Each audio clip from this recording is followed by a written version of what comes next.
Hello, today's video is all about getting a cleaner sound for your podcast, stream or live music event. Today we'll focus on vocals. I'll be using a Shure SM58. Now this is a dynamic cardioid microphone and it's one of the most commonly used microphones today. And for my interface I'll be using a PreSonus Studio Live Series 3 mixer, and I'll be using its USB control interface to record and demonstrate the do's and don'ts when setting up a microphone.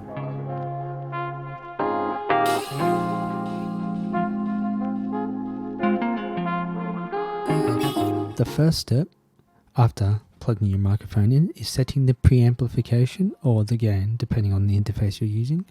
Now this is a dynamic microphone, so it outputs a microphone level signal instead of a line level signal, so the preamp is turned up higher.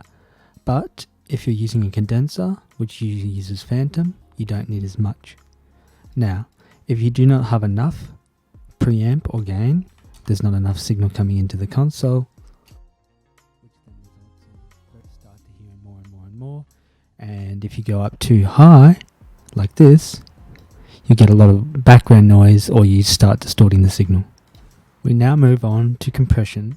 So what compression does is it compresses the dynamic range of the signal. So you have a signal coming in from a microphone or some other source. The dynamic range is its lowest to its highest range. You know, sometimes that's 20 decibels, sometimes it's more, sometimes it's less, and that's dynamic range. Sometimes you can have too much dynamic range, which ends up clipping the input.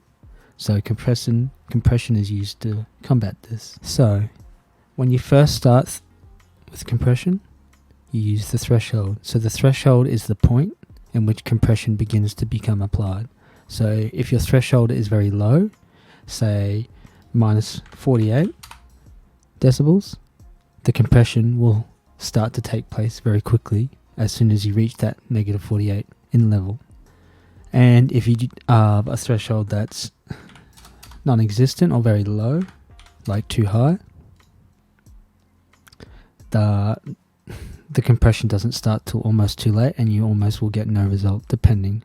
So I usually start somewhere at about 28, minus 28, but it will vary depending on your interface or the person who's talking. Now we move on to ratio. Right, now we're on to ratio. So I usually use between 2.01 and 5.01. That's usually, I never go outside of that unless there's something drastically wrong. So I usually set at 3.0.1 as my start ratio. And if you have too much ratio, it'll basically, once your signal gets to the threshold, it'll basically just limit the signal, which at that point you might as well turn a limiter on. So we'll put that back there, and then we'll move on to something else. So now we're on to attack and release times. So if you have a very fast attack speed, it can make your vocal sound unnatural or very processed and very digital. It takes away that humany sound to it, that natural niceness. And if your attack speed is too low, it can amplify poor dynamics. So if you've got someone who constantly moves very far and very close to the microphone, it just makes them sound very bad, and you'll get clipping and all sorts of other issues. Now with release times, it's a little bit of a different story. If you have a slow release, it can actually make your compression sound like it's adding loudness, but you can add in strange noise artifacts, popping sounds, and just unnatural noises that no one wants to hear. And if you have a slow release time, you get slightly better dynamic control because it slowly releases the compression, so it's a very nice smooth curve. But if you don't have enough, or if it's too slow, you can ruin the characteristics. So sometimes dynamic range is very good. It adds character to a performance, and if you use correct vocal techniques, you'll see vocalists will pull the microphone slightly further away from their mouth so that the volume doesn't increase ridiculously. But dynamic range is used so that you can sing a very quiet note and then you can go hit high notes very loudly, and it adds drama to the sound. So you don't want to crush that. So don't have your release too fast or don't have it too slow. And obviously tweak stuff as you go. And now we're on to the final aspect of compression, the out gain. So on some mixes it's called out gain, on some it's called makeup gain, and this is just used to add in level after compression. So sometimes compression can reduce how much signal you outputting after compression, and the out gain is just used to compensate any loss there. Now I'm going to demonstrate for you what compression sounds like, and then I'll show you what happens when you add too much ratio, what happens when you don't have enough attack speed, release speed, and so on. Alright, time for this demonstration. So I will now turn the compressor on, and then I will adjust settings according to whatever I feel. So always when adjusting or adding compression, you always must listen to any changes you make, because if you don't, you might accidentally add or take away too much. So this is what happens when I reduce the threshold. Now compression will start to happen earlier, and as you notice, there's a drastic drop in volume, and if your threshold is too high, well, compression almost doesn't happen at all because the threshold is set at unity gain. So I always start at roughly 24 to 28 decibels. Sometimes I have it higher, sometimes I have it lower so that I can have it slower. So I actually demonstrate this for you. Sometimes I'll have it at minus 32, but I'll have a very low ratio, or even sometimes this much ratio, so that compression almost doesn't happen, but you can tweak it. You get refined controls, so you can compress lightly or you can compress quite heavily. Heavy compression can make things sound a little bit strange. Let me just set these back to a... So let's go 10. Alright, so this is very heavy compression. So once we get to the threshold, it basically just clamps the signal down quite aggressively. Now, if we have a slower attack speed, something like this, it'll attack the signal very aggressively. So after 1.4 milliseconds, the compression will start to be applied. And if your compression is too slow, it takes too long to respond, and then you'll often get peaks or clipping or distortion. So I usually set this at about 80. And then release times. If you have a very fast release time, the compression will compress, but it'll release it very quickly. And if your release time is slow, you'll get stuff like this where you shout and it takes forever for it to let go of that volume instead of nicely. So I usually set this about 200, but these numbers won't always reflect real world applications. Different venues, different microphones, different preamps have different dynamics and different noise. So you obviously always listen and adjust accordingly.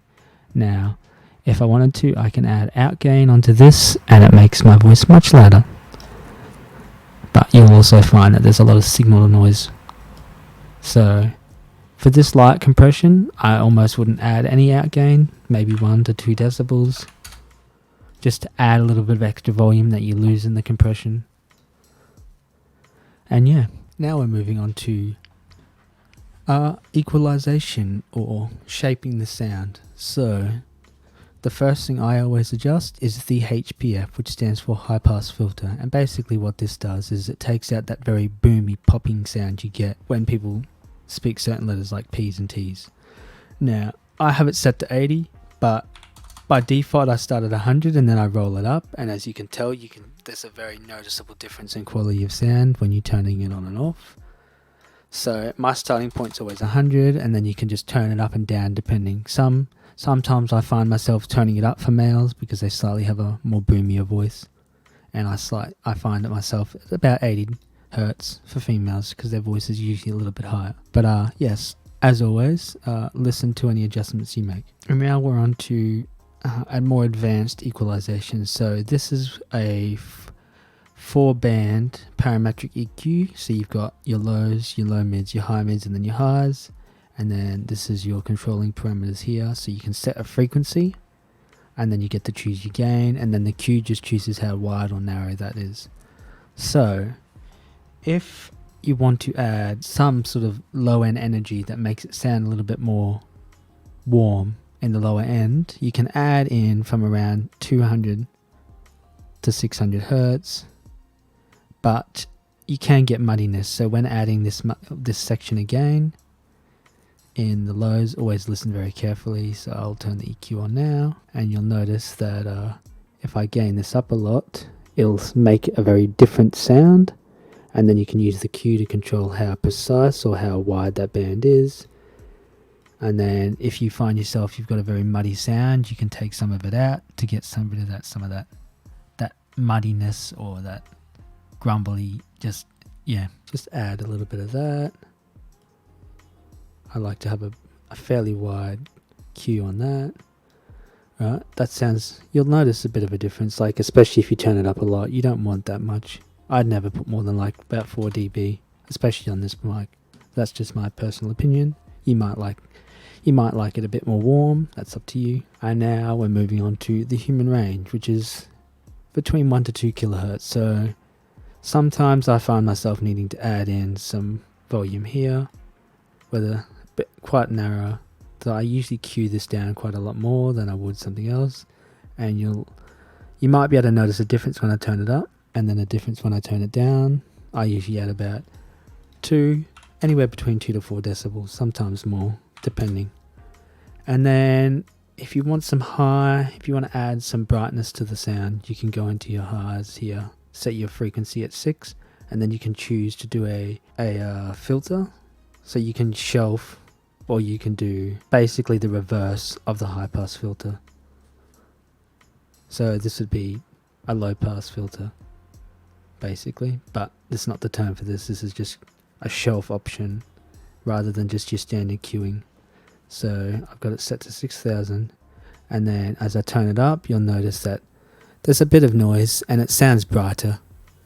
You kind of get that radio vibe from this. And then if I take it out, you notice that a bit of life gets sucked out of this.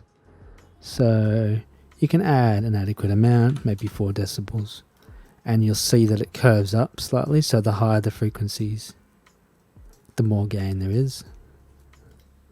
And yeah, so that's the basics of EQ. So that sounds a little bit too unnatural for me, so I'm going to turn that down a little bit. That's a little bit better. It was a bit too bright for me.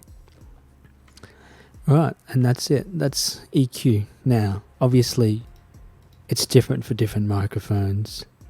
It's different for different rooms. Sometimes if you've got monitors or playback devices on stage, that can actually be caught back into the microphone, and that's called feedback. So sometimes you'll have to remove certain frequencies or shape the sound so that you lose that feedback. But the benefit of microphones like this is that the cardioid pattern helps block sound from behind the mic, so it's less of an issue.